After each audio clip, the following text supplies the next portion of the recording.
It's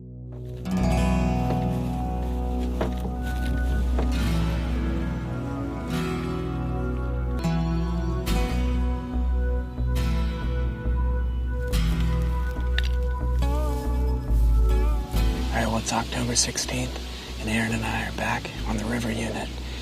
And we're actually at the stand that we came in and hung late summer. We actually take the canoe up the river here, get out, walk across this marsh to get to the stand. And what it is an old road that runs north and south. And to the north of us, we've got a couple bean fields up there. And we think these deer are going to be traveling up this road right up into that crop field this evening.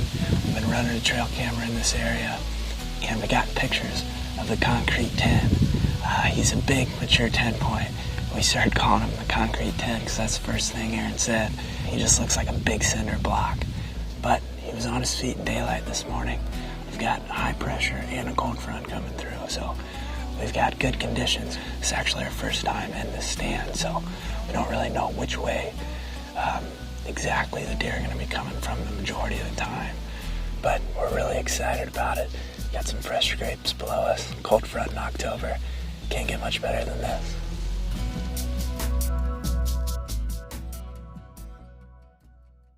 Midwest Whitetail is brought to you by Real Tree, Muddy Outdoors, Frigid Forage, Hoyt Archery, Fuse Accessories, Rocket Broadheads, Scott Archery, Redneck Hunting Blinds, Cabela's, Bloodsport Arrows, Trophy Rock, Yeti Coolers, Non-Typical Wildlife Solutions, Quiet Cat, Deer Grow, Icon Cameras, and Nikon.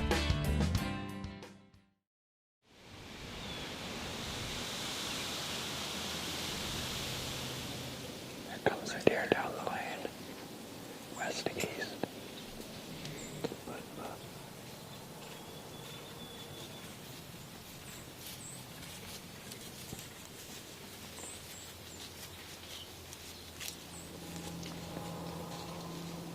There's probably more behind them. There's probably more behind them. Yep.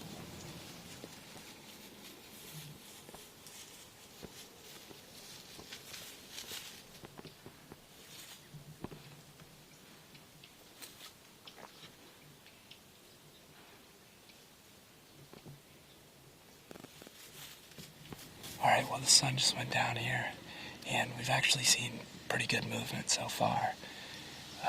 There's an oak thicket back to the northwest of the stand, and we've seen several does and even some small bucks pushing those does around back in that area.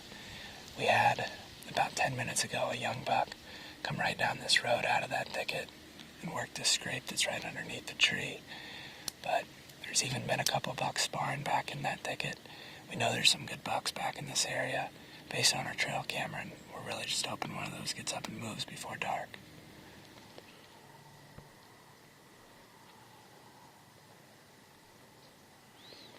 Aaron, I keep hearing something coming up from that thicket over there. Coming right in. Is it a buck? I don't know. Is it too dark? No.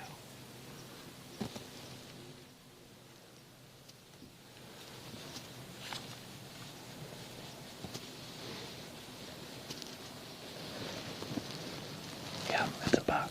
It's a good buck. You want me to shoot him?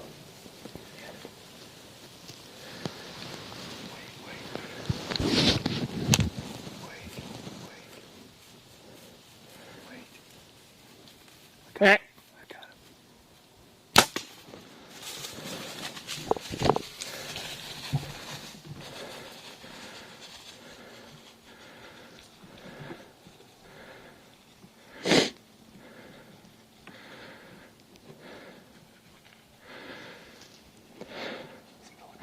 Yep. He's going down. We've been sitting here all night watching deer. We've been hearing bucks sparring, grunting, chasing, pushing does around everywhere. And just about 5-10 minutes ago, Aaron said, when a good one shows up, it's gonna be now. And I'll be darned if he didn't hear something coming like we planned. And he's down out there. I am like so excited, man. Just got down here. We saw that buck go down the marsh grass, so we're gonna go over here, take a look at the spot of the shot. And since we watched him go down, we should be able to walk right to him. So, well, after the shot, he wheeled right back through here, so we're gonna head that way, see if we can see some blood. That's what you want to see right there. Ran right down this trail, and then he started staggering around. Kind of went back and forth. Straight right in here. He was right to the right of it. He's got to be right in here, doesn't he? Did he double back? I thought he just turned to the right. I know when he just went back and forth for a little bit and just, you know. Alright, well, it's about 9 o'clock right now, and we tracked this buck to where we last saw him. And honestly, I'm really confident with the shot. I know I tucked it right up against that front shoulder, but like I said earlier, he was really quartering too. So there's not as much blood as we would like to be seeing right now. But, you know, this is something a lot of hunters have. You know, when you get excited and you see what looks to be the deer going down, it may actually not be. But we're going to regroup here. We're going to go back and hopefully get some more lights and some more guys, and we'll either be back tonight or in the morning, so hopefully we find him.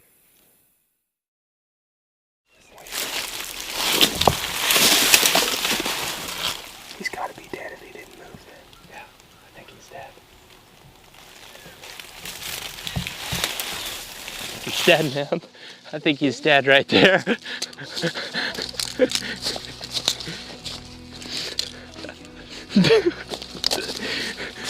That was one of the craziest track job I have ever been on. In a giant bodied deer. We've been tracking this deer for so long, and I'm super excited to get my hands on him finally. Well, we got him drug out so we could get a little bit better look at him. But last night we had a really exciting hunt, and when I shot this buck, he came in and he was quartering too, and I knew that. I knew that if I tucked it up against that shoulder tight enough that I would hit both lungs, and that's truly what I expected to happen. When I shot that buck, he ran out into the marsh, and he wheeled around, and at that time Aaron and I actually thought the buck went down, and we started celebrating in the stand. And that is the biggest takeaway from me in this hunt. Always watch a deer, even if you think it's a great shot, even if you think the deer is going down or you think it went down, make sure you keep your eyes on him until he's 100% dead or out of your sight, because that was the biggest mistake that we made. We spent a lot of time last night looking in the totally wrong area. This buck was probably 200 yards away from where we thought he actually went down, and that could have been prevented if we would have just kept our eyes on the deer. The tracking job on this buck was unbelievable. We spent probably 13 hours looking for this buck. The other part that made it tough was that this was only a single lung liver hit. And that just goes to show that you can never give up when you're not finding a lot of blood. We were only finding a drop or two here, a drop or two there, and then we would find a little bit more blood, but then it was just back to that drop. And since the arrow didn't come out of this buck, he was actually running in circles trying to get the arrow out of him, is our best theory on it. And it made it really tough to follow the blood. There was one point where he actually ran a full circle and went back the way that he was originally coming from, and it threw us through a loop. We were checking all over for blood, and finally Mike picked back up on it both times actually, and we were able to keep going after him. And after that, we got into some really nasty stuff, and we were on our hands and knees crawling, finding single drops of dried blood, and we would go on our hands and knees for 5-10 yards before we'd find another drop of blood. But we just kept after it, and sure enough, eventually we got to the end of the trail, and there he was laying dead. But overall, it was a great hunt on public land, and if there's one thing to take away from this hunt, it's don't worry about the October lull. If you've got a cold front and high pressure, you need to be in the stand, because yesterday there were a lot of mature bucks on their feet, and it really paid off for us to be out there last night. But I'm really happy with this buck. It was a perfect ending to a great hunt.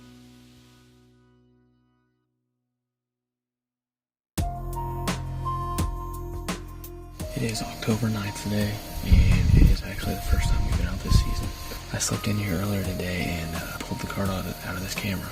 And we had many in here the last 5 out of the last 8 days in daylight. With the cold front blowing in, we think we have a very good shot at killing him.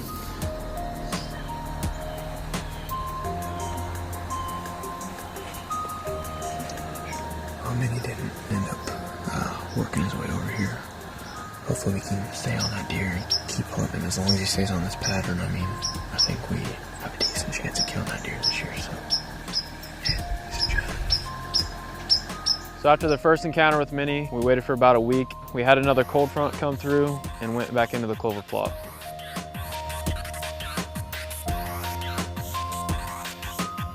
So Taylor and I were sitting there with high anticipation that Minnie could possibly come out. So as luck would have it, a buck came out that we actually have a little bit of history with. We had an encounter with him last year in the same clover plot out of the same blind, and we elected to pass him and give him one more year. As he worked in and I kind of looked over Taylor's shoulder and watched as she was filming, the footage was just way too good to not harvest this buck, especially when he worked his way into the scrape and started throwing clover everywhere.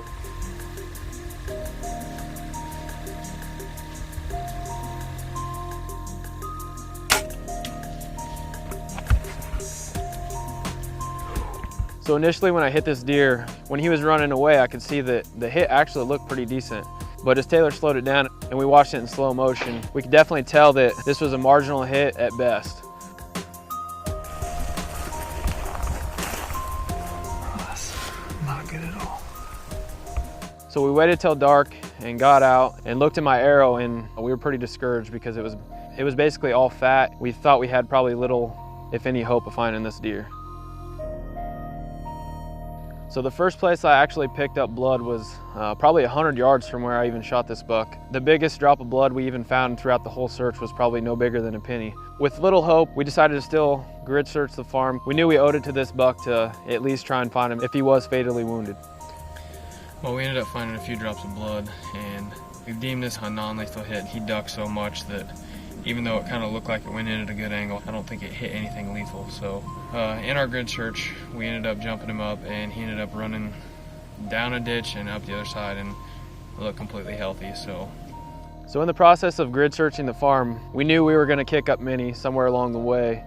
And my dad actually talked to a guy at work, and his boy was driving by, and I happened to see Minnie run out one side of the farm, and a lot of thoughts lingered in our head. You know, is this buck going to come back? We knew we had a pretty small core area, and another question was, if he did come back, was he going to continue moving in daylight?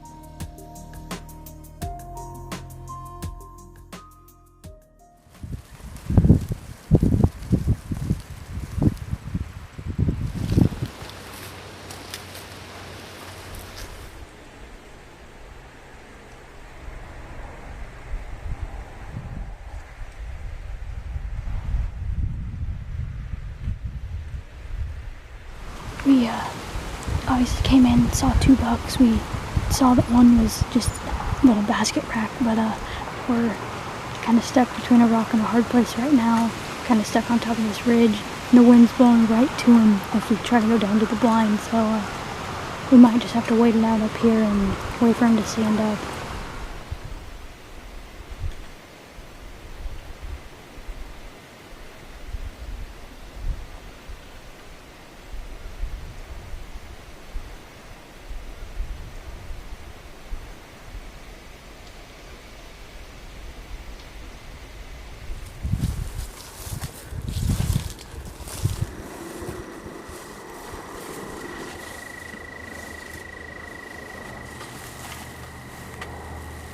We were on our way in tonight, and Caleb happened to spot 2 bucks down off the path that we were walking in on, and we could tell one was just a little one, and but we weren't quite sure what the other one was. We couldn't get a good look at him, so we had to wait. We wanted to wait him out just to make sure he wasn't a shooter, and we finally got down to our blind. And the reason we decided to come down to the clover plot tonight is we've given it a week to rest since we had to grid search our farm, and we think that's plenty of time for everything to cool back down. And the weather's just awesome today. Nice cool breeze, the pressure is way high, and this has kind of been just a little honey hole for us. We've had great encounters all last year down here and already this year. So we really feel like tonight is our last good opportunity before this early muzzleloader season ends tomorrow. So all the conditions are looking great. We just need the bucks to cooperate now.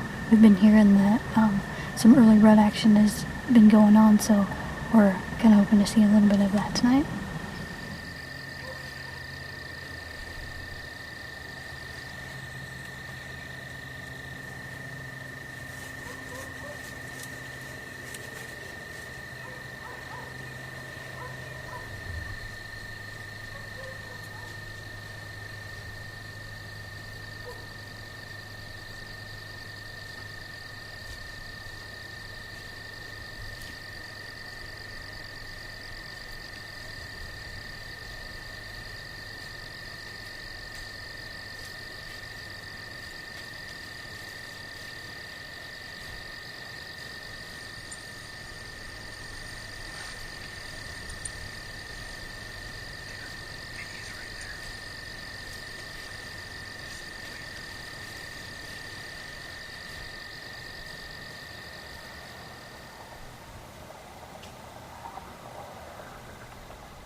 Okay, I'm on him.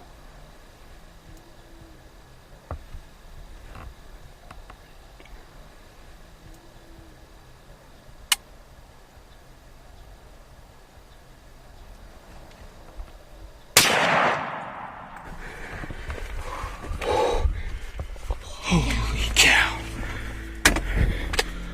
Oh my gosh. Yes. Oh my gosh. As you can see, we're pretty excited. We were sitting here and all of a sudden Caleb goes, there he is, it's Minnie, he's right there. We didn't really give him a lot of time. We're pretty jacked right now. The number one target deer, right there.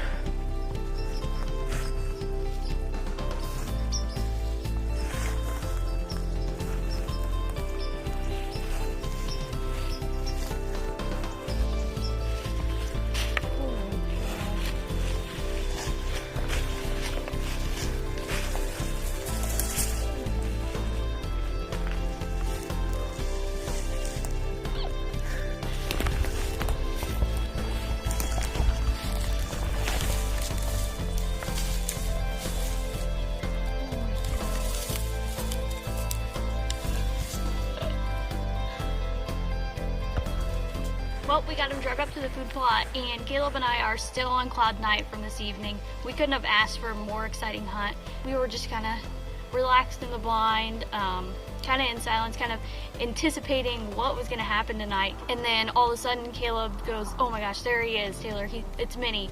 And we were both shaking, couldn't breathe. We didn't let him stand there for very long before I pulled the trigger on him because we just didn't want to take that risk. And it was definitely a hunt that we won't soon forget. We can't give enough credit to redneck blinds. The deer just get so used to them. And yeah, that was one big key to success in this hunt was the redneck blind. And last year we had just a regular ground blind put in, and it just felt like the deer always knew when we were here. One thing we noticed, as soon as we put this hay bale blind out, they get used to it way easier. So these deer were, feeding right up to it, not thinking anything of it because it was just, another piece of the farm. So we've hunted this blind 3 times, and all 3 times we've had big bucks come out in the field. So this is a buck that we have quite a bit of history with.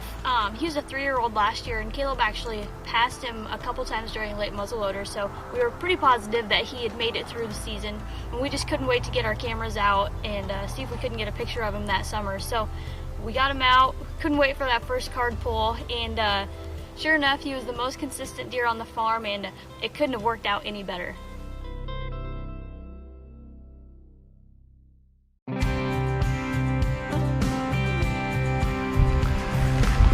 That was this is the first of 2 straight episodes where we're going to have 2 kills in the episode. We've already got 2 ready for next week.